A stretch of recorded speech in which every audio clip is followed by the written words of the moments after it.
Hey, Steeler fans, welcome back to the Steeler Wade Show. My name is Jake Wade. I am coming to you from Southwest Michigan once again.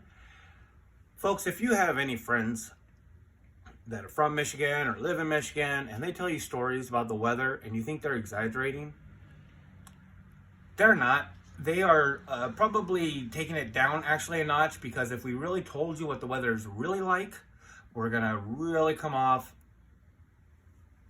like a weirdo, like what you may, because I'm going to tell you, last night our area went into a tornado, tornado warning, and they had like a watch to the west of us. And sure enough, in the middle of the night, we changed into a watch, tornado watch. And early in the morning, maybe 4 or 5-ish to 8, buckets of rain just pouring, the whole sky. Just the wind last night blew my neighbor's trash can a good 20 feet. No exaggerating. A big full trash can. And I mean, my bride is just petrified. We have a dead tree out in the yard that she's afraid, that is going to come crashing into our house like a spear. And I mean, it's just been, crazy weather. I know we're going to the Steelers, but I just had to tell you, the sun wanted to come out about an hour ago. I'm probably in the 50s. It's low 60s. It's crazy. So, believe me, the weather in Michigan is everything that you hear it is and more. I love it. So, at the beginning of the off season, right from the beginning, fans and media have been talking about how they look forward to the opportunity of drafting a quarterback, Joey Porter Jr. I'm talking about in the beginning of the offseason. And we still had Cam Sutton, and they relished in the thought of being able to draft a cornerback in the draft early that can grow up and learn underneath Cam Sutton. Well, he's gone. But then they replace him with an amazing leader of Pat P. So we still, even more so, have this this thought, of a possible draft pick could be raised, by greats.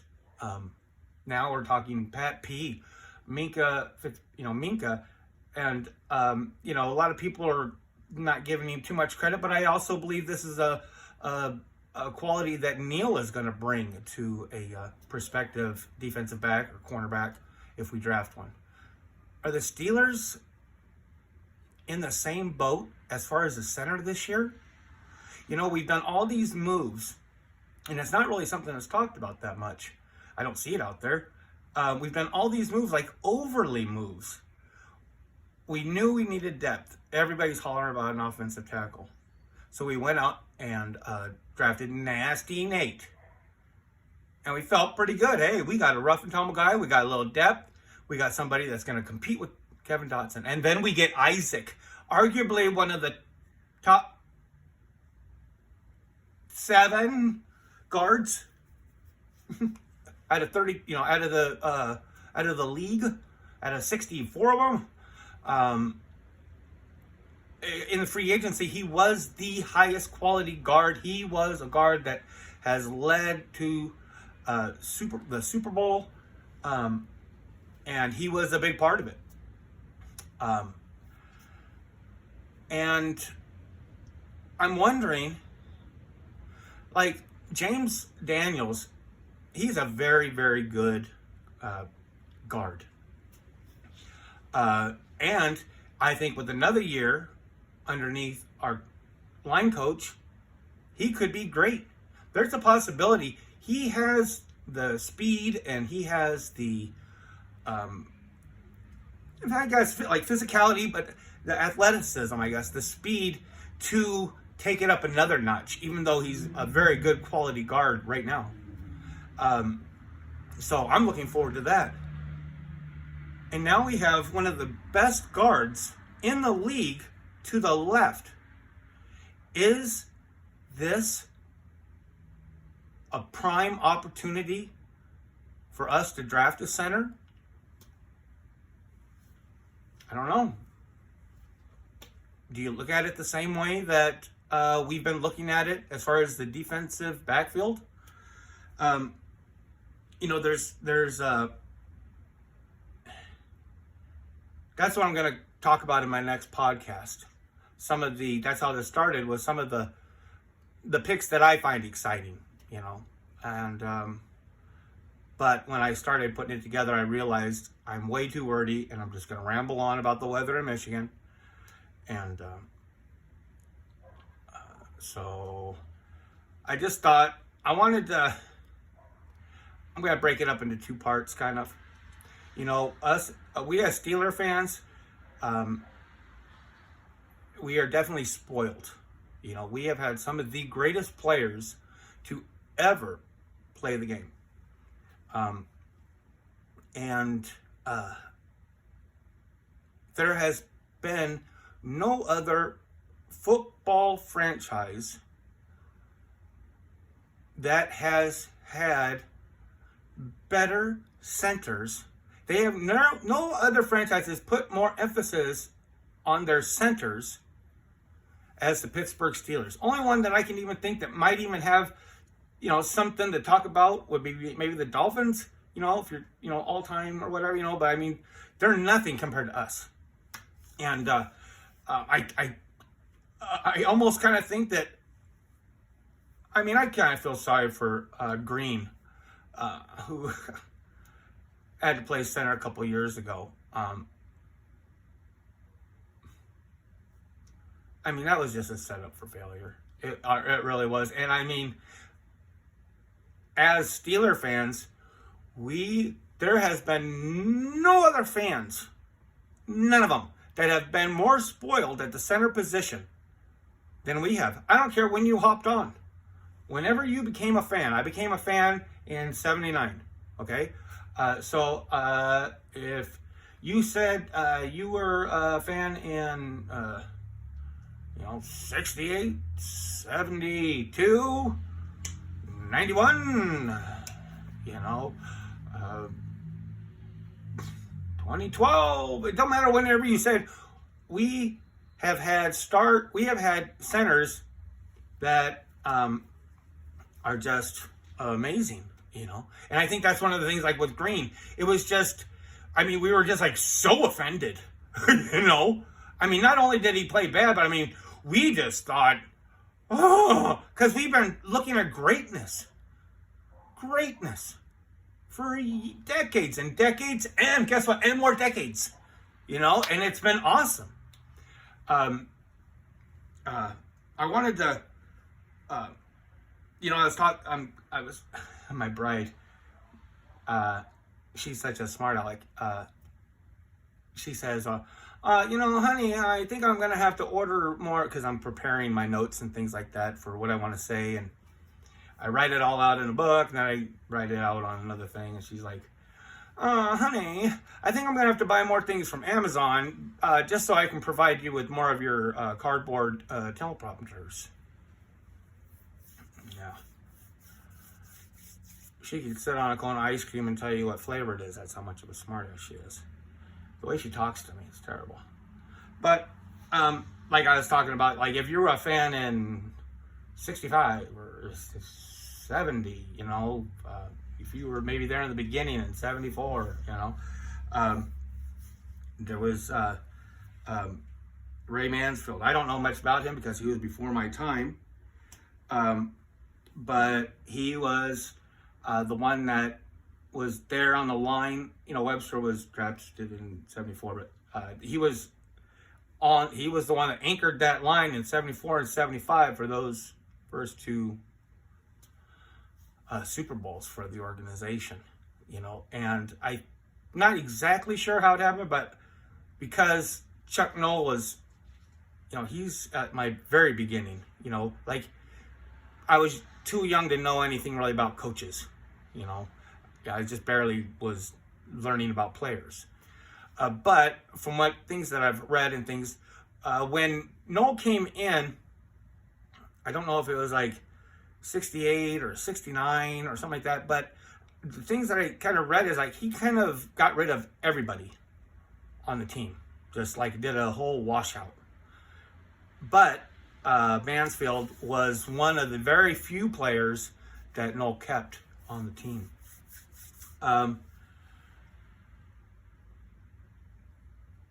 If you go back to Ben's second year, we had Jeff Hardings. Now, he wasn't drafted by the Steelers, but, man, he really played good. I mean, he really made some nice holes. I mean, Bettis and Willie Parker looked pretty good. You know, he looked pretty good, man. Hardings was a great center. The last one, Pouncey. He was drafted, I think, 18th. Yeah, 18th. And he was the highest center pick for 10 years or something like that, and he did play in a Pro Bowl. Every year he played except for 2, which were like season type injuries.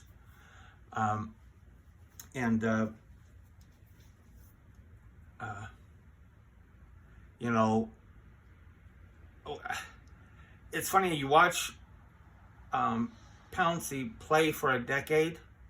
I watched him play for a decade, and I admired him, But now, all I ever think about with Pouncey is him and Ben sitting on the bench. Isn't that terrible? I wish my mind wouldn't do that, but I shared my love right in that little moment, that I have for whatever this friendship, it's I don't know but I'm grateful for Pouncey, Now when I became a fan, 79, like I was 8 years old, I had a brother that was quite a bit older than me, like 20 or like 19 years older than me, so maybe he was like 27 around-ish, a real screw-off man type yearish for a lot of guys. And he was a carny, drugs and all this other stuff, but he was a legitimate carny in the late 70s and 80s, and so he would run, like, I'm from the high desert. I was born in Pomona, California, and he would run this circuit all the way up from like Fresno and Bakersfield all the way down to like San Diego, where he would do these different carnival events. And the biggest one was LA County Fair that they would do. But he would I don't necessarily ever remember him being the guy. I mean, okay, do you remember the games when, if you're old enough, I don't know if they still do this, but at fairs they used to have, back in the 80s, early 80s, posters. Posters were really, really popular in the late 70s and 80s when I was a kid. And they'd have all these posters all over the wall, and you'd take your dart, and it was basically, you're paying for a poster by buying the dart. You know what I mean? Because you could just hit, anybody, you basically just hit a thing, and the carny, they just want you to have a good, they want you, if you hit over here, at somebody, they're going to give you whatever poster they wanted or whatever. But I always remember doing that with my brother, because he would like have his buddies or whatever behind the thing. And I remember I had 3 girl pictures. I had my mom, I don't know why she let me do it. I had Lonnie Anderson, Farrah Fawcett, and Cheryl Teagues. And but I had my Steelers. I had Terry Bradshaw, Jack Ham, and Mike Webster. And he was kind of like a little bit of a hero for me, because even though I was a little kid, I played like pee-wee football, like little pee-wee football. You know, I wasn't even 100 pounds. But I played center, you know. So here I am just learning about football, you know, just barely learning about, you know, the Steelers, you know. And now I'm watching and paying attention, you know. And so Mike Webster was kind of a hero. And I think he was a hero to a lot of guys out there. He was part of the class, I believe it was 74, where he was one of 4 Hall of Famers. There's never been another team that has matched that. And it's definitely arguable that Donnie Shell should have. Well, I guess he wasn't, you know, drafted. I mean, he was undrafted, but you know what I mean. Out of that class. He was a part of, he had 4 Super Bowl rings. He was a part of those teams. He was named all-decade team in the 70s. For the decade of the 70s, he was all-decade team. He was the all-decade team player center for the 80s. You know, and he was the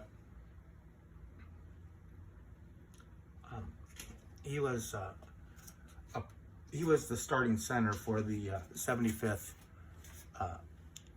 NFL anniversary. 75th anniversary team. You know, and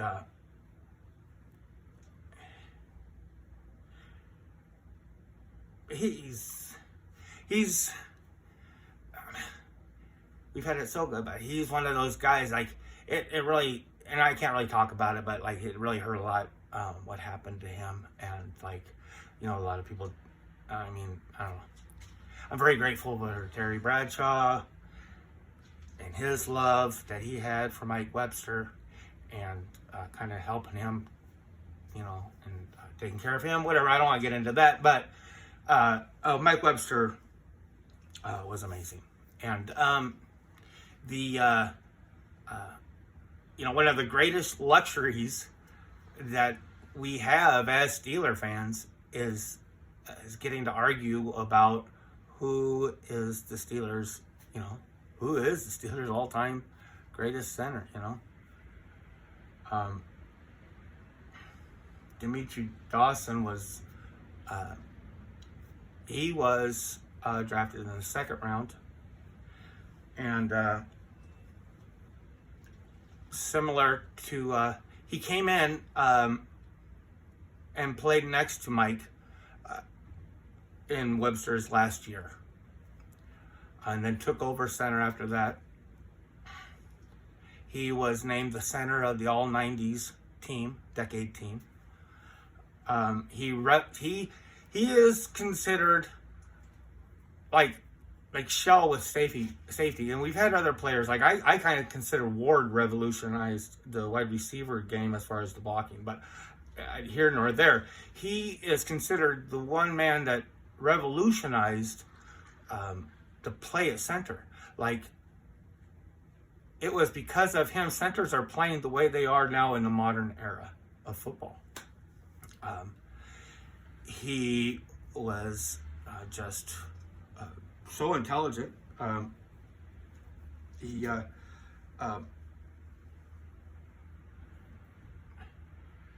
Again, you know, we as Steeler fans were so spoiled, and he's another example of that. Like, penalties.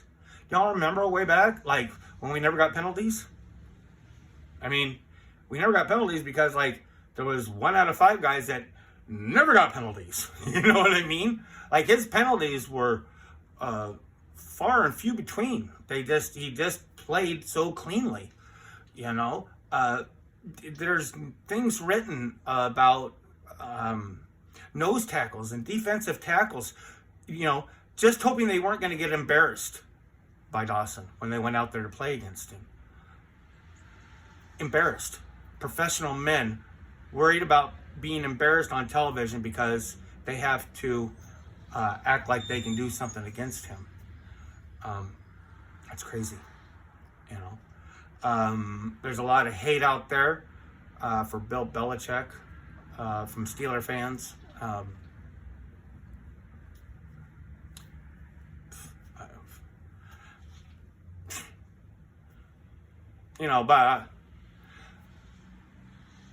one thing I will say, though, is that because of the success that Belichick has had, he has played against, you can arguably say, many of the best teams of his time. He said that Dawson was the hardest, if not impossible, it was the hardest center for him to arrange a defense against.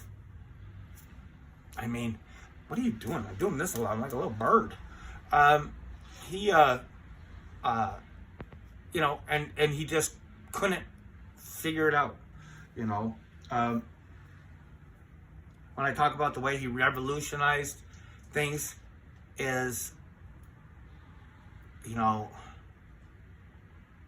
his ability, they didn't play like him before. His ability to engage that nose tackle or the defensive tackle, like perfect timing, release it perfect timing, and then be fast enough, or quick enough, I should say, to get to the next level and just smash a safety. You know what I mean? Just blam! Like, they're not going to come in that hard again.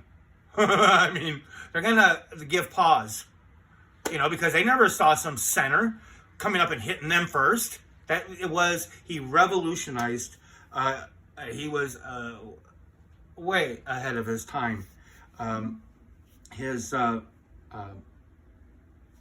don't know. I'm trying to. It was because of his play at center and the things that he was able to do. The Steelers were able to do run plays that no other team could do, or no other team could even write down or sketch out, because it just would never work out on paper, because these people couldn't do these things. And Steelers could do it with Dawson. They were ahead of their time, they were ahead of their time with Shazier. There's just certain things, Steelers are the greatest of all time, sorry. But they're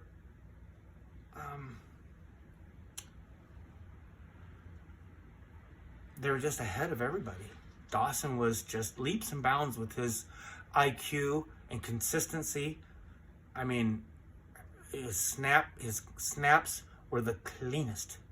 Just perfect every time. Perfect every time. Never had a bubble. Every time is perfect. And that his technique, but that's why I want to lead into this, is because maybe the Steelers, look at all this bulk that they're putting out. We just got Daniels last year, and he's working. And now we've got Isaac and Nate on the left. Now, Cole, I'm happy for Cole. And I'm happy what he did. And I'm glad, I'm